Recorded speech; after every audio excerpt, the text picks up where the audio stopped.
kalau tobat jangan nanggung. Gitu. Ya, kalau tobat jangan nanggung, supaya tobatnya betul, tidak tobat kejadian lagi, tobat kejadian lagi. Maka caranya, ini kata Ibnu Abbas, sertakan rahmat Allah di dalamnya. Supaya rahmat Allah itu mengiringi kesungguhan tobat kita, penyesalannya tertanam dalam jiwa, setelah itu kita merasakan perubahan. Itu poinnya. Jadi kalau ingin cepat taubat yang diterima oleh Allah, rasakan rahmat Allah hadir di dalamnya, lalu tanamkan pada diri kita. Ya kan? Ya, dihidayahkan Allah yang menciptakan engkau, Allah memberikan jalan kepadamu, Allah memberikan nafas kepadamu, Allah memberikan waktu. Saat kamu akan berpulang, kalau bukan karena rahmat Allah, bagaimana engkau berhadapan dengan Allah saat dihisab, ya kan? Lalu kita balikan, ya Allah, engkau yang menciptakan aku, engkau yang memberikan kehidupan kepadaku, engkau yang memberikan jalan-jalan kepadaku. Sungguh dalam keadaan ini aku hambamu yang engkau maha tahu banyak berbuat maksiat, tapi aku pun menyadari betapa besar rahmatmu yang melampaui murkamu. Maka dengan semua rahmat aku mohon, ya Allah, bimbing hamba untuk bertobat, memperbaiki diri sebelum berpulang kepadamu. Nah, kalimat-kalimat itu dalam. Itu poin yang pertama. Ya? Jadi singkatnya itu, jika ingin bertobat, jangan nanggung, sertakan rahmat Allah di dalamnya, sehingga membuat kita lebih serius dan lebih kemudian merasa ya dalam jiwa kita untuk kembali kepada Allah. Yang kedua, ada poin anugerah. Ya, orang-orang yang tobatnya serius, yang benar untuk memperbaiki diri, bukan sekedar formalitas dia bertobat ya dengan istighfar misalnya, walaupun di situ pasti ada jalan kebaikan. Nah, orang-orang kembali yang berusaha dengan serius tobat, dia memperbaiki diri, maka di situ mendapat jaminan dari Allah Subhanahu wa taala. Lewat dialog ini, Allah bukan hanya akan membimbing ia untuk memperbaiki dirinya lebih baik dari sebelumnya, lebih tenang, lebih damai, lebih nyaman. Jadi ingat ya, taubat itu hal yang pertama Allah berikan, itu bukan materi dunia dulu. Bukan kedudukannya langsung naik, begitu tidak. Ya, bukan materi bertambah langsung kaya, bukan ilmu langsung banyak, tidak. Yang diberikan kelapangan dulu. Ketenangan, kelapangan, kedamaian, dibersihkan yang kotor-kotornya, baru datang melimpah. Ya, baru datang melimpah. Anugerah-anugerah sesuai dengan pilihan hidup kita untuk beribadah dan sebagai bekal kembali kepada Allah. Nah, nanti kalau benar taubatnya dan memperbaiki diri, diberikanlah kelapangan itu, lalu ditempatkan di kondisi lebih baik dari sebelumnya. Ya, ini yang dimaksudkan kalimat di sini. Ya, ara'aitin ana tubtu wa aslahtu arajin anta ilal jannah. Ya Allah, jika memang aku betul-betul bertobat, betul-betul memperbaiki diri, menata jalan hidup, apakah engkau akan mengembalikan aku ke surga? Ya, maka apa yang dijawab oleh Allah?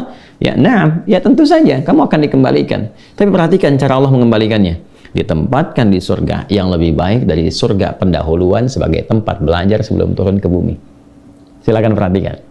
Bukankah di surga saat Adam belum turun ke bumi, hanya untuk berlatih materi sebelum turun, ya apa yang harus kerjakan, harus tinggalkan, bukankah di dalamnya ada ujian? Ya kan? Silahkan makan minum tapi jangan dekati yang ini, jauhi ini, lakukan ini, ya kan? Perintah dan larangan. Tapi surga yang akan ditempati saat kita kembali kepada Allah, bagaimana wujudnya, bagaimana sifatnya? Allahu Akbar, jannatun na'im, semuanya kenikmatan, nggak ada larangan lagi, nggak ada perintah lagi, semua tinggal nikmat saja. Berbeda dengan sifat yang pertama. Ya, artinya apa? Di sini diberikan kesan kepada kita, orang-orang yang bisa memperbaiki dirinya, selain hidupnya lebih damai, lebih tenang, lebih nikmat dibandingkan saat ia larut dalam maksiat. Anda punya harta, ya dihasilkan dari harta yang haram, yang riba, yang korupsi, yang menipu dan sebagainya. Lalu sadar, ya dari judi dan macam-macam, sadar tuh. Lalu ditaubati tuh. Begitu tobatnya benar dan memperbaiki diri, awal-awal itu nggak mudah karena harus melepaskan kebiasaan, melepaskan gaya. Gaya kan bandingannya dengan tekanan kan? F berbanding lurus dengan P kan? Ya, gaya berbanding lurus dengan tekanan kan? Artinya semakin gaya, banyak gaya semakin tertekan kan? Ya. Nah, ketika itu dilepaskan, tekanan kan tinggi juga. Ya, tapi apa yang terjadi? Balasannya ketenangan setelah itu. Kedamaian. Setelah tenang, damai dibalik sama Allah tuh. Dibalik, diperbaiki hidupnya, lebih enak lagi, lebih menikmati kehidupan, lebih berkah, lebih tenang, gak dikejar apa-apa. Yang paling menarik, pulangnya pun disambut. Allah perintahkan pada malaikat, sambut dia. Dari mulai sakaratul mautnya. Langsung disambut dengan kalimat-kalimat ketenangan. Ya ayyatuhan nafsul mutmainnah, hei jiwa yang tenang, irji'i ila rabbika radiyatan mardiyah, cepat balik kepada Rabbmu. Ya kan? Kembali kepada Tuhanmu dengan keadaan yang nyaman. Aku ridha dengan amalmu, engkau pun ridha dengan pemberianku.